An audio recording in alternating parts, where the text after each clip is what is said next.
Eunice, nandiyan ka ba?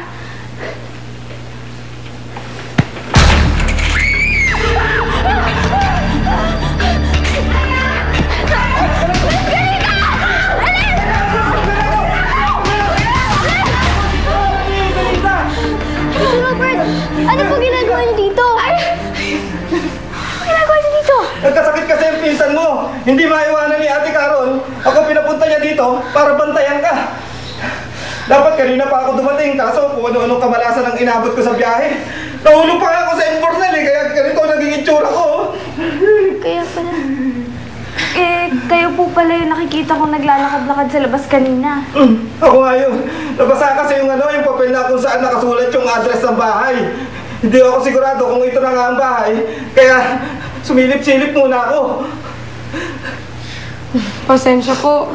Pasensya na po, Tito. Buti na lang hindi ko po kayo tamaan ito. Pasensya na po talaga. Oo, okay lang yun, Iha. Tama lang yung ginawa mo. Tama lang na ipagtanggol mo yung kaibigan mo. Tito, gusto niyo po munang maligo? Ibigyan po kayo ng tuwalya at sabon? Oo, Belita. Tara, tara. Tara po. Bago ko, no? Kaya po. Pasensya na po.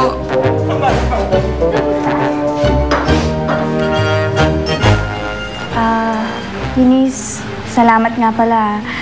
Tsaka pasensya ka na sa mga nasabi ko sa'yo kanina. Kalimutan mo na yan. Friends. Friends.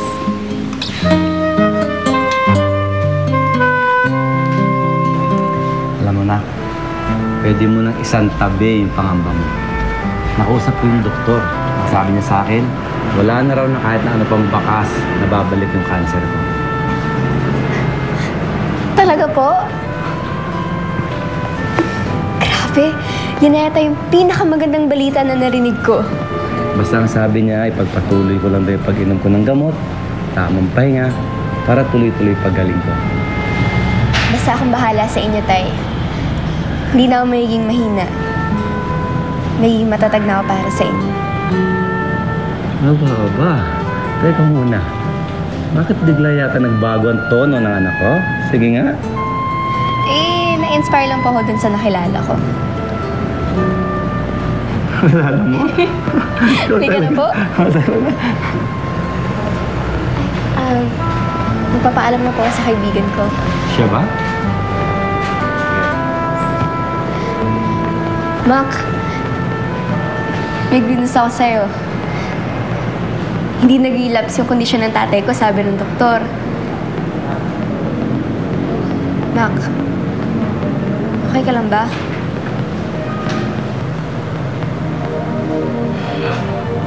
Kumalat na daw ang cancer ni Mami sa kidney niya. Hindi maganda ang lagay niya ngayon, Bambi.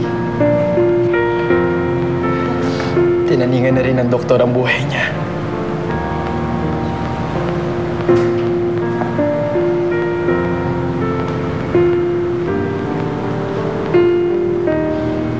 Josh, No, ano ba? huwag na pahirapan yung sarili mo. Alam naman ni Bambi na miss mo na siya eh. Sige na. Alam ko, mahirap para sa'yo na malayo ka sa kanya. Eh, hindi naman bawal tumawag, di ba? Who knows, baka hinihintay niya yung tawag mo. Alam mo, parang tama ka, Jacob.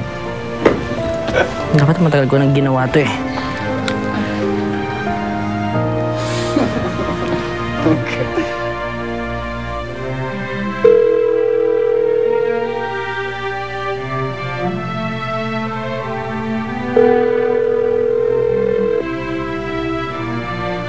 Oh, nangyari? Ako kayo sagutin eh, oh. Ano? Baka naman pinapainom ng gamot yung tatay niya. Te, ni Jacob, ayaw niya akong kausapin. Kinalimutan niya na ako. Uwi na ako. Ayoko na makipag-banding sa inyo. Oh, Josh! Okay ka? Uwi lang. Hindi na kaya. Wala siya sabi. Wala ka pala, hindi ka pala sasabay. Alex! Kaya, bye-bye! Problemado? Ay, aray! Pare naman, oh. Tubig. Try mo. Saway ka talaga, Ricky, no? Sinabi ng bawal ito ang alak eh. Hindi nga alak yan. Ano ba? Problema sa akin. Lang. Bye-bye. Bro. CR lang ako. Diyan ka lang, ha? Eh. Ha? Hoy. Bro. Hindi naman.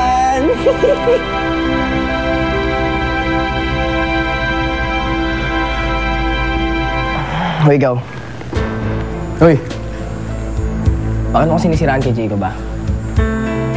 Kung ano sinasabi niya tungkol sa akin. Tapos pati ba naman yung swimming ko? Pati pagkatalo ko, ginagawa mong issue.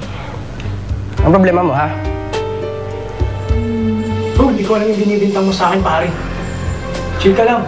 Ayaw ko nang away. Ayaw mo nang away? Ha? Ayaw mo nang away? Ha?